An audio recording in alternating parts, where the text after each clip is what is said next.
Hello दोस्तों, veterans नमस्कार। मैं दीवान सिंह। आपको पता है कि मेरा चैनल केवल और केवल सत्य के लिए और निडरता के लिए बना हुआ है।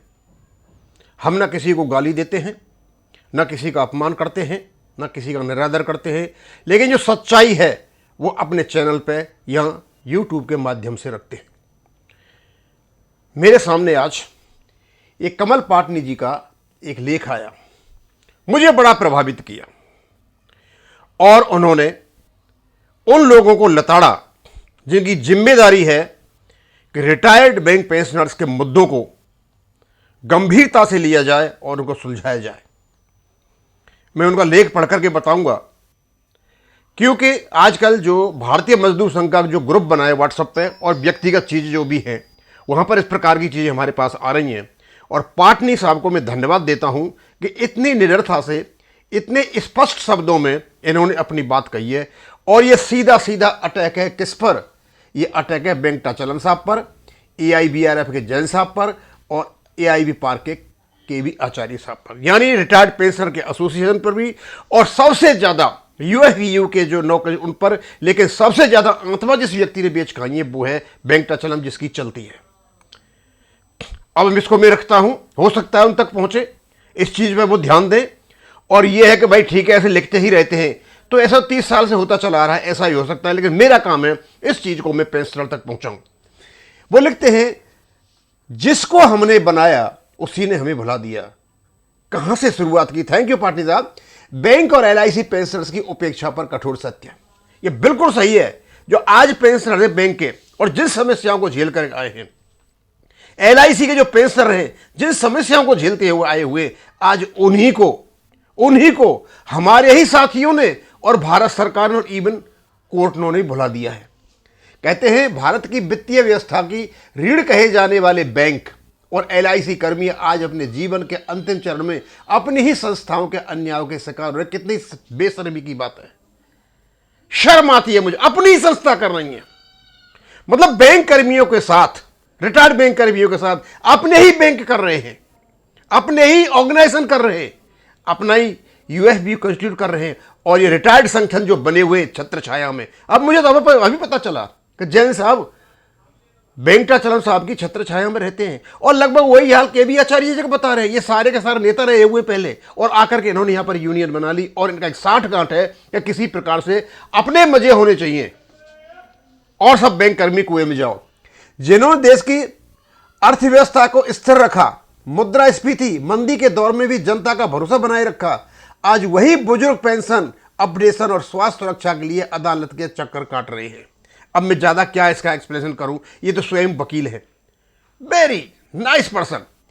न्यायपालिका की अवमानना पर मौन क्यों? कहते हैं सुप्रीम कोर्ट के माननीय न्यायाधीश जस्टिस गवई बेंच द्वारा स्पष्ट निर्देशों के बावजूद केंद्र सरकार, LIC, IBA, Indian bank association ने वर्षों से पेंशन अपडेशन के आदेशों को लागू नहीं किया है। मतलब रेगुलेशन LIC का भी है, रेगुलेशन बैंकों का भी है, सब कुछ है, लागू नहीं करते हैं बस, और कोर्टों के चक्कर लगवाते हैं। आगे यह न केवल न्यायपालिका के अवमानना बल्कि उन लाखों वरिष्ठ नागरिकों के प्रति मानवता का अपमान भी है जिन्होंने राष्ट्र के लिए अपना सर्वश्रेष्ठ दे दिया। बैंक यूनियन नेतृत्व की दोहरी भूमिका, डबल स्पीक है इनका। कभी श्रमिक की आवाज रहे यूनियन लीडर, आज प्रबंधन के पक्षकार बने हैं ये सारे के सारे, जिसमें वेंकटाचलम जी आते हैं, रिटायर्ड एसोसिएशन के AIBRF के SC जैन साहब भी आते हैं, और ये प्रेसिडेंट है किसके, AIB पार्क के KV आचार्य भी आते हैं। ये केवल लोगों की आंखों में धूल झोंकने के लिए क्या करते हैं, हंगर हट्टा करते एक एक दिन की, घर से खाना खा के जाते, बाहर बैठ के आते और पब्लिसिटी के लिए जाते। मैंने कहा था ये सिर्फ पब्लिसिटी हो रही है और कुछ नहीं है। जब तक कि आप लोग बैठोगे नहीं, इकट्ठे नहीं होगे, बात नहीं करोगे, तब तक कुछ नहीं होने वाला है। और सारे के सारे ये लोग केवल और केवल वेंकटाचलम जी के इशारों पर चलते हैं।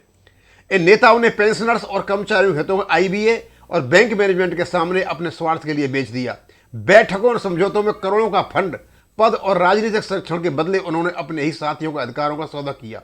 IBA की हर रिपोर्ट सरकार की हर नीति और यूनियन की हर चुप्पी एक सुनियोजित षड्यंत्र का गवाह देती है, जिसका परिणाम है पेंशनर को अद्यतन पेंशन नहीं मिल रही है। सारे कारण बता दिए उन्होंने। स्वास्थ्य बीमा की प्रीमियम राशि आसमान छू रही है, वो तो सबको ही पता है, और मृतक पेंशनरों के परिवार दर दर भटक रहे हैं। जनता और न्यायपालिका दोनों ही जागना होगा। अब यह केवल कर्मचारियों का नहीं बल्कि संवैधानिक उत्तरदायित्व का प्रश्न है। यदि सुप्रीम कोर्ट के आदेशों को भी ठेंगा दिखाया जाएगा तो लोकतंत्र की अंतिम रक्षा कहां बचेगी। ये बिल्कुल सुप्रीम कोर्ट से जो आदेश आ जाते हैं उनको भी आईबीए घुमा घुमा के तोड़ तोड़ करके लागू करता है।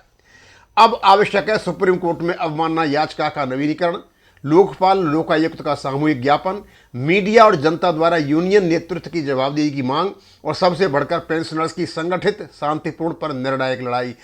ये जो बात कही है इन्होंने, जो हमारे पेंशनर हैं इनकी लड़ाई, ये अलग अलग चलते हैं। आई पर अलग चलता है, AIBRF अलग चलता है, कोई किसी कहने पर चलता है, कोई किसी कहने पर चलता है। अपनी अपनी ढपली, अपना अपना राग बना रखा है लोगों ने। और उसके बाद मैं इस विचारधारा का पूर्ण समर्थन करता हूं और मैंने इसे अपने जीवन में चरितार्थ करने का प्रयास किया। न्याय के लिए, सत्य के लिए, हर उस व्यक्ति के लिए जो व्यवस्था की अन्यायपूर्ण दीवार से टकरा रहा है, मैं ये आवाज़ उठाता रहूंगा। क्या आप भी महसूस करते हैं कि न्याय और जवाबदेही के बीच की दीवार मोटी होती जा रही है? अब समय है डर नहीं, निर्णायक बात करने का। कमल पाटनी, रतलाम या एडवोकेट साहब ने लिखा है। मुझे लगा कि एक एक लड़ाई या संघर्ष का एक प्रतीक है और मुझे इसको यहाँ पर डालना चाहिए, अपने पेंशनर्स को बताना चाहिए। और मैं अपने चैनल पर बिना किसी का अपमान किए, बिना किसी का अनादर किए, बिना किसी को उकसाए हुए सम्मान के साथ मैं उस चीज़ों को डालता रहूँगा जिसका अधिकार हमें कॉन्स्टिट्यूशन देता है। और कॉन्स्टिट्यूशन हमारे जो मौलिक अधिकारों की बात है ये, और क्योंकि ये आर्टिकल 21 में पेंशन अपडेशन आर्टिकल 21 में आता है, ये हमारा मौलिक अधिकार का काम है। हम इसको यहाँ पे लाते रहेंगे और बड़ी ईमानदारी से लाते रहेंगे, सजगता से लाते रहेंगे। और अभी इसके बाद में डालूंगा वेंकटाचलम साहब ने कहीं भारत सरकार की कोई नीति आ रही है, उसके बारे ड्राफ्ट पॉलिसी के बारे में कुछ लिखा है। हम पूछेंगे वेंकटाचलम साहब, हम तो आशा कर रहे थे कि आप, जब मैंने पर्सनल लेटर वीडियो डाला था कि आप अपने को दिखाएं कहाँ आप हमारे प्रति जवाबदेही हो, तो आप सबसे पहले नेशनल लेवल का जो पैटर्न का डी है उसको दिलाएं। और दूसरे आप दूसरी बातें हैं, आप जो आपकी पॉलिसी वाला मैटर है, मेडिकल पॉलिसी का जो खंडेलवाल कम समिति ने पैसा दे रखा उसको दिलाएं।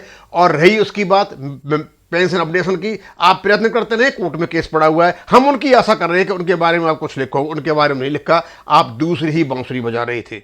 अब मैं तो क्या कह सकता हूं इसके बारे में, इसी प्रकार की भावना लगभग सारे पेंशनर रखते हैं और बेहद परेशान है।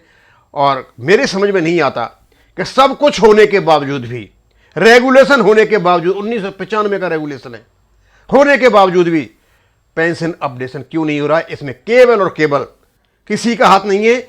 इसमें जो वर्किंग यूनियन की, जो यूएफबी की जो यूनियन है, ये इनका है कि ये इनके मुंह में दही जम जाती है जब ये आईबीए के सामने बैठते हैं। अब या तो इन्हें ऐसे कोई काम कर रखे जिनसे ये डरते हैं, डरेंगे तो आईबीए इनको दबा लेगा, या कुछ न कुछ तो है। अदरवाइज ये आईबीए यदि रेगुलेशन को लागू नहीं कर रहा है तो ये जो कॉन्स्टिट्यूएंट्स हैं यूएफबी के, ये कोर्ट क्यों नहीं जाते हैं? कोर्ट तो इनको जाना चाहिए, इंडिविजुअल लोग जाके गए हुए इनको जाना चाहिए, ये क्यों नहीं जा रहे हैं? अब मैं कुछ नहीं कहूँगा, मुझे अच्छा लगा था ये पाटनी साहब का, और मैं चाहता था कि इसको यहाँ डालूं और लोगों तक पहुँचे कि हम लोगों में किस प्रकार का गुस्सा है। और एक अच्छे खासे एडवोकेट के ये उद्घोष हैं, ये वचन हैं जो यहाँ पर है। अब मैं ख़त्म करूँगा। थैंक यू, धन्यवाद।